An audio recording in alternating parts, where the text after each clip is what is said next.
This is a mindful moving, slow flowing yoga practice for those who are developing their flexibility.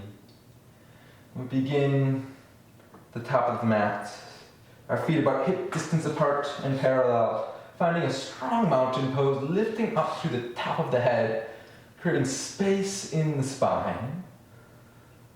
Let's bring our shoulders pulling down towards the hips, keeping the back flat as we fold forwards, finding an L, or as much of an L as we can, with the flat back, and then bowing into our forwards fold, letting our arms grow limp, letting the jaw release, letting the head drop. We can grab our elbows, finding our rag doll, and swinging the arms to the left and to the right. And back to center. Let's bring our hands down to the mat. And we're going to slowly step the right foot back.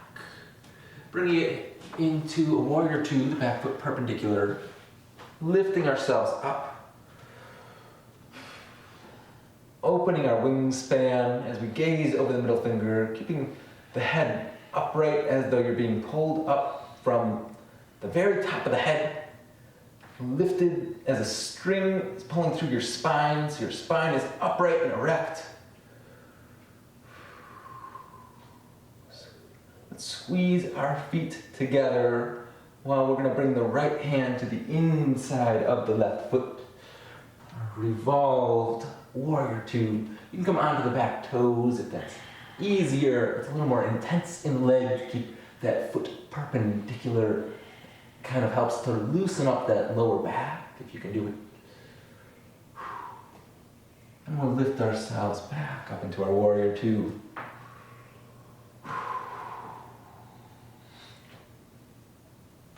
Reversing the warrior. We'll bring the right hand around to grab the left kidney with the back of the knuckles. Then we'll reach that left hand forwards and bring the elbow just over the knee for the side angle pose. And let this bind open up the shoulder. Maybe you can see these fingers. Maybe you could pull them a little bit further onto the leg and open up that shoulder a little more. Maybe you can grab that bicep, grab the crease behind the elbow, and use that to open the chest and the shoulders. You can always use a strap or even just reaching along the side body. Let's bring both of our hands down to the inside of this foot and bow into this lizard lunge. Maybe coming onto our forearms, loosening that hip.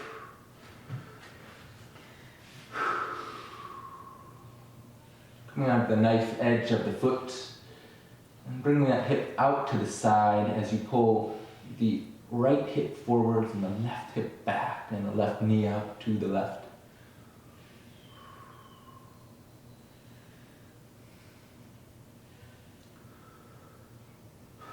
Let's come onto our hands and our toe behind us, and we'll find our revolved twist in the lizard lunge, lifting the left hand up, stacking the shoulders and opening the heart to the ceiling.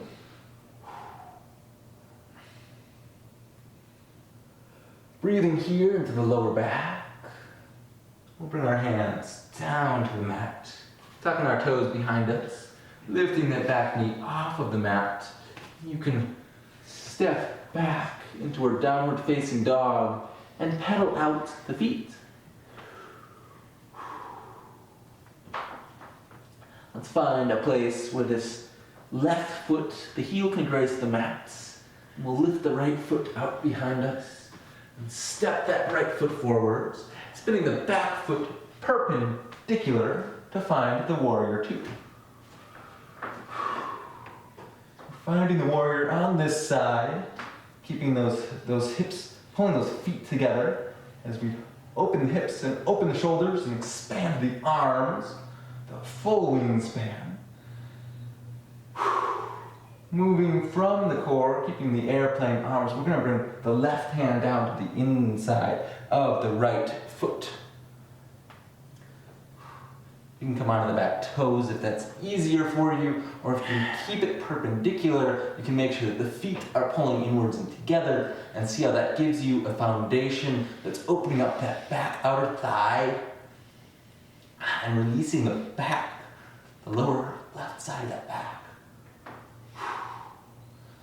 So we're breathing all the way down the spine here. And we'll release and pick ourselves up back into the warrior two.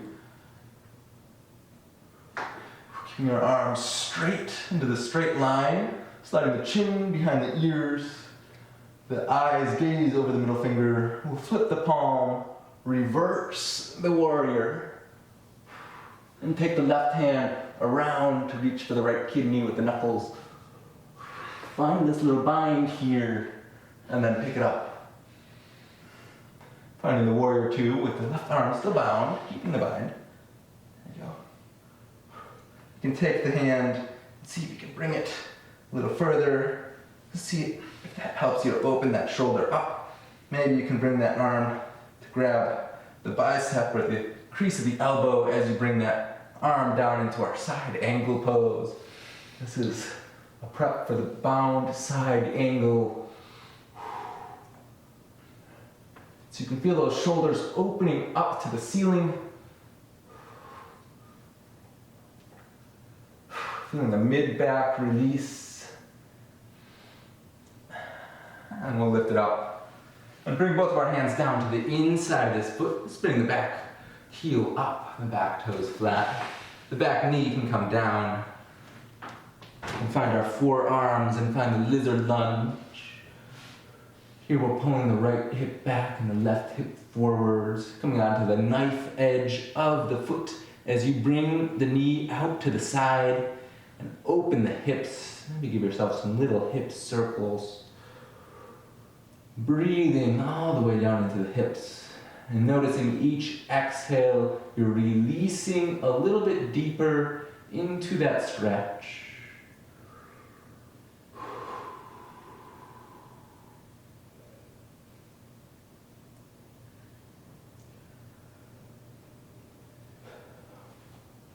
Let's bring our hands to the inside of the foot. And bring that back foot back, finding our tabletop position here. From our tabletop, let's take a few cat and cows. So each inhale, we look up, bring the shoulders up, and bring the tailbone up as the heart and the bottom of the ribs reach for the mat. On the next exhale, we're going to bow, lifting the heart up through the back of the spine, trying to reach the ceiling with the mid-spine as the head and the tailbone reach for the floor. We're going to follow through, taking some deep breaths, feeling a little motion in the spine, and moving from the tailbone, letting the tailbone lead as you tuck it behind you.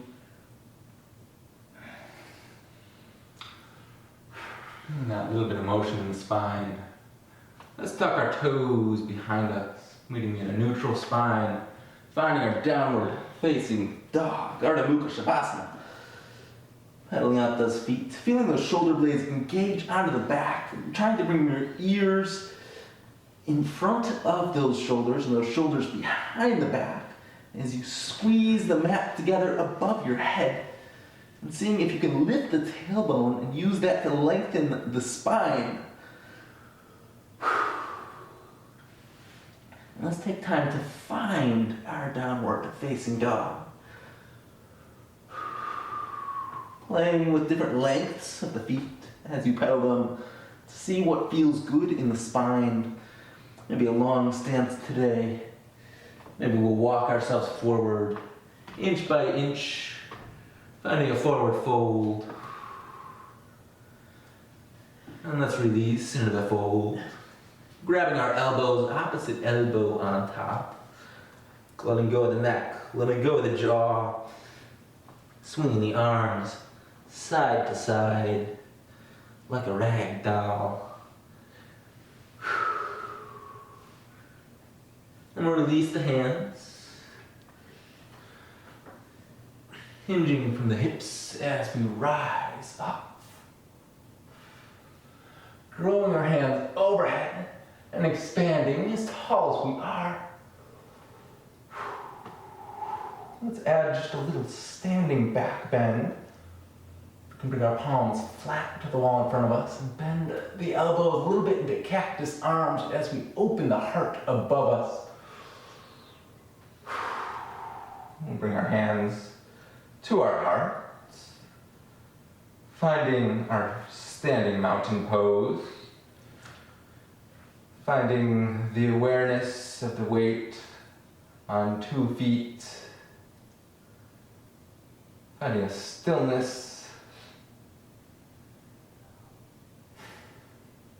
Let's bind our hands behind our back, opening the heart, adding another back bend. Inhaling the heart up tall and bending from the crease beneath the ribs, and then coming back to center. We'll bring our hands to our hearts and bow.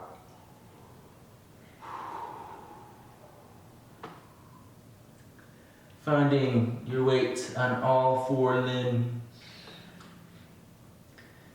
And we'll play with stepping our feet back, inch by inch.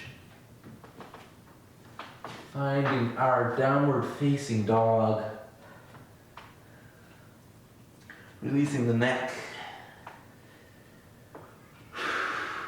Opening the heart, shoulders on the back, hands squeezed together, heels reach for the floor, fingers reach up, toes pushed down. Keeping the ribs knitted into the core. Let's bring our knees down to the mat. Find the tabletop. We're going to thread the needle, reaching that left hand over us, ahead, and out to the left. And then we're going to bring the back of that left palm over to the right, behind the hand. Maybe lifting this right arm up. Just finding the simple twist, threading the needle. Maybe you can add the variations if that's a part of your practice, either grabbing the toe or the top of the foot. Maybe not, maybe just opening the heart is all we need to open that spine. Breathing into that side body. And releasing will unwind. Taking a cat and a cow.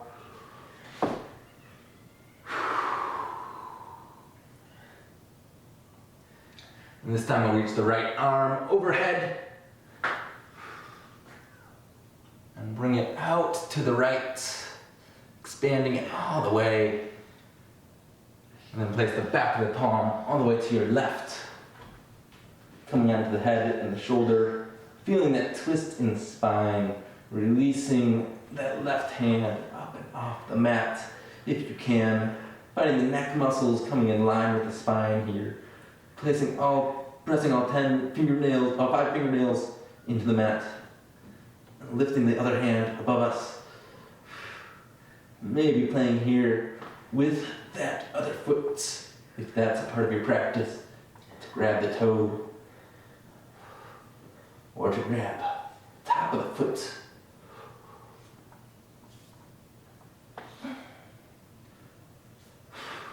Let's unwind ourselves. Coming back to center, taking one more cat and cow.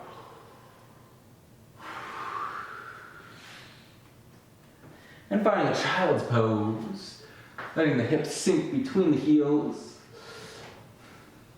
Wiggling those fingers as far ahead of us as you can, tenting the wrists up off the mat so we're all the way up on the fingertips, palms up. Let's wiggle the fingers all the way over to the right. Breathing into our left side body, our child crescent pose. Feel that left armpit hollow out. You cross the left hand over the right.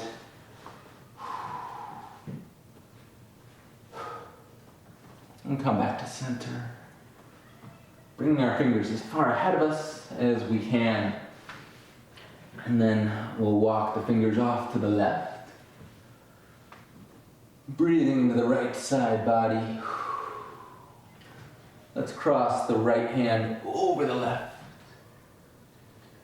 Feeling that side, that kidney, that armpit hollow out. Keeping those wrists lifted so we're just on the fingertips.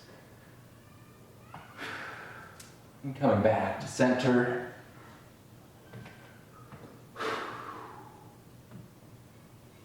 Let's pick ourselves up into our downward facing dog, pedaling out the feet.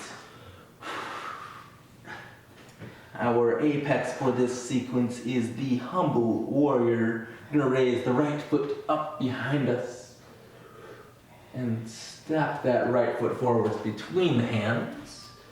Back heel comes flat. Coming up with the hips square, shoulders reaching for those hips. We'll bind the fingers behind the back, opening the heart. Our feet should be about hip distance apart, keeping that heart open as we bow, trying to bring the heart parallel to the mat, squeezing that leg into the side body, and bringing the back foot forward, keeping as much weight on the back foot as possible. So we're drawing that back foot forward to draw that left hip forwards. Feeling an inward spiral on the back hip.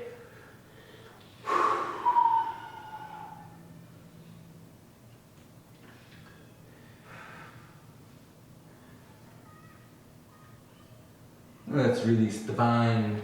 Bringing our hands to the inside of this foot, back toes, back heel spins up, stepping that right foot back, finding our downward facing dog, pedaling out those feet, finding a place with the right foot, where the right heel graces the mat, and the left foot can rise up behind us. We're going to step our left foot forwards between the hands, finding the hips square for the warrior one, hip distance apart on the feet. Finding the hands behind the back with the opposite finger on top. So we start with opening the heart to the ceiling as much as we can. Deep breaths into the shoulders, keeping that heart open as we bow. Bow a little bit deeper with every exhale. And keeping your weight onto that back foot, onto the outside of that back foot, pulling it in. If you have 2 feet, use them equally to maintain your engaged balance.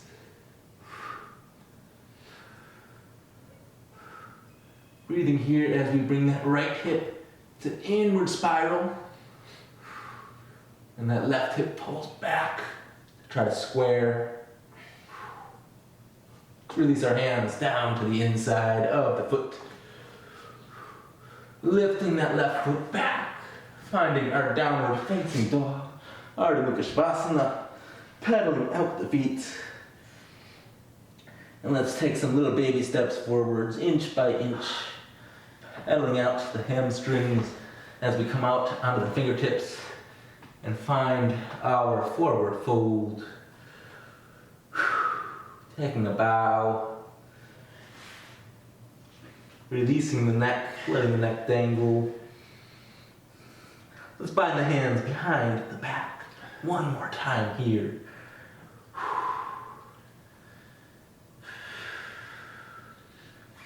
Feeling that fold as you reach your thumbs for the floor.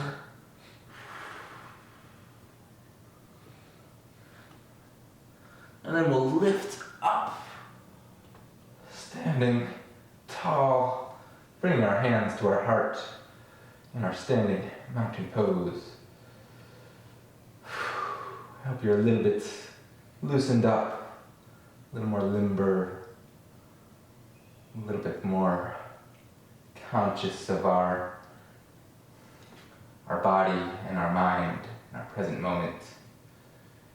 How does it feel to move and to fill a form and to breathe into the body in any different form that we find?